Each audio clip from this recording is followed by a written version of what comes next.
dito din, ikaw ang magtitimbang ng gulay. Pero eto, charot lang to. Hindi ko naman kailangan ng kamatis. Pinakita ko na sa inyo kung paano.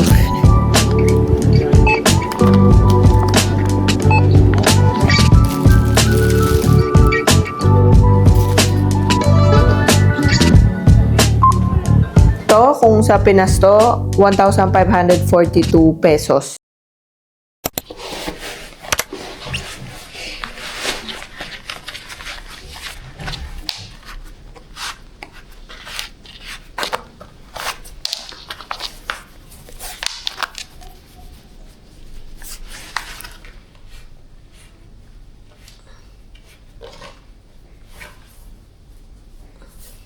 Hello! For today's video, mag-grocery shopping tayo.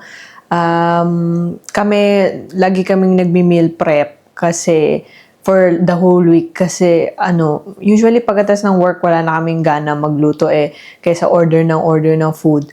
Ang ginagawa namin, nagmi-meal prep kami for at least 4 days para diinit na lang pag uwi galing work. So, samahan niyo akong bumili ng mga ingredients na mga ulam for this week. Ayan, dito bet ng mga tao ang mabilis at efficient. So, nag-imbento sila na self-scan. Dahil nag-adapt na rin ako dito, syempre, kukuha din ako ng scanner para mabilis lang tayo. Tapos dito, gamit nila is yung app para makakuha ka ng scanner. Tapos kung napapansin nyo, ito may mga pre-cut na gulay.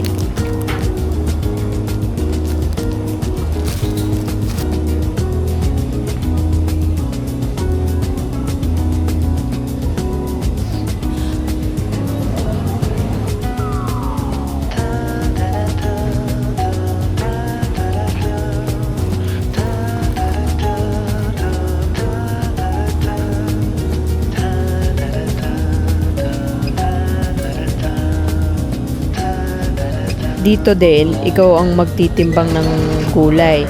Pero eto, charot lang to. Hindi ko naman kailangan ng kamatis. Pinakita ko lang sa inyo kung paano.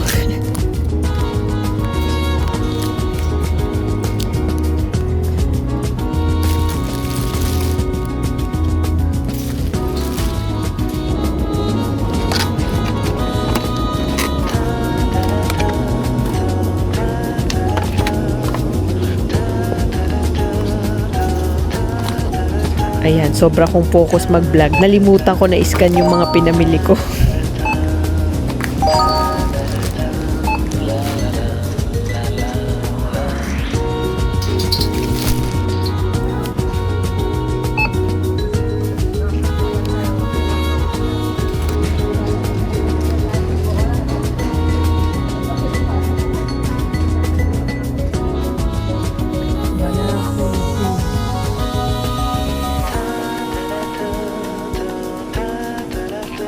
Pag nakakita kayo ng ganito, orange tapos bonus nakasulat, ibig sabihin sale.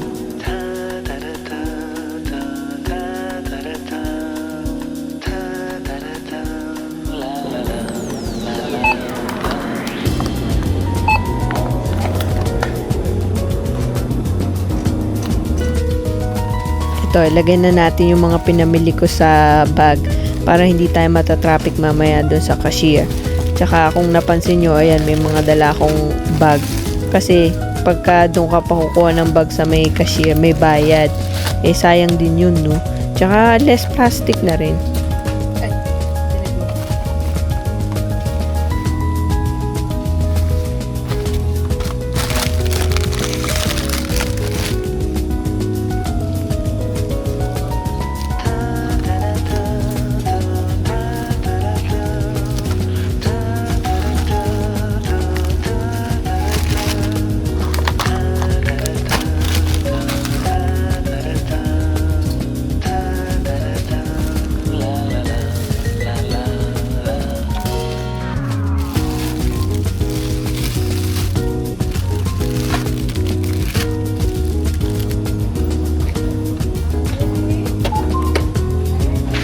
Eto, iscan nyo uli yung app para mapunta yung mga in-scan nyo dun sa sa cashier para pwede nyo nang bayaran.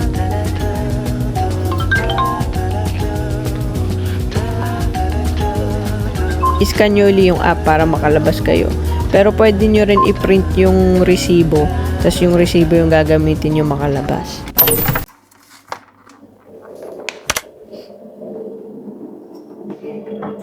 Good morning! So, next day na today.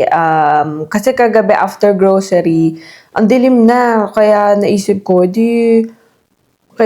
today ko na lang kinabukasan para medyo maliwanag, ipakita yung binili ko. Well, hindi naman lahat ng binili ko.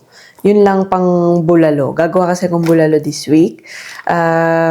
Gusto ko ipakita sa inyo kung magkano siya, tsaka kung ano yung tsura nitong mga pinamili ko. So, ito yung meat na gagamitin ko. Beef. Ano na siya, parang medyo pre-cut na manipis. Tapos dito nyo makikita yung presyo tsaka kung ilang grams. So, ito is 761 grams. Tapos ito yung bone marrow. Dalawa binili ko kasi ito, dalawa lang. Tapos ito, tatlo. Tapos, kung mapapansin nyo, tinan nyo, ito, mas mahal to kasi tatlo siya. Tapos, ito, medyo mas mura kasi dalawa siya. Well, depende sa bigat actually. Hindi naman kung ilan, pero depende sa bigat. Tapos, bumili rin ako ng mais. Kasi masarap yun, di ba? Tsaka, ito, pechay. Medyo malaki yata yung pechay dito. Or same size lang ba sa Pinas? Parang malaki yung mga gulay dito. Tapos, syempre, bawang sibuyas. Or wala ba sibuyas ang Pero anyways, basta yun. Hindi ko na sinama dito yung bawang sibuyas kasi yung bawang naka-pre-cut na yun sa akin. Tapos nilalagay ko sa freezer. As yung sibuyas meron nandun. Pero i-add ko siya sa presyo. So, ang total netong mga to ay nasa 22 euro 68. 22 euro and 68 cents.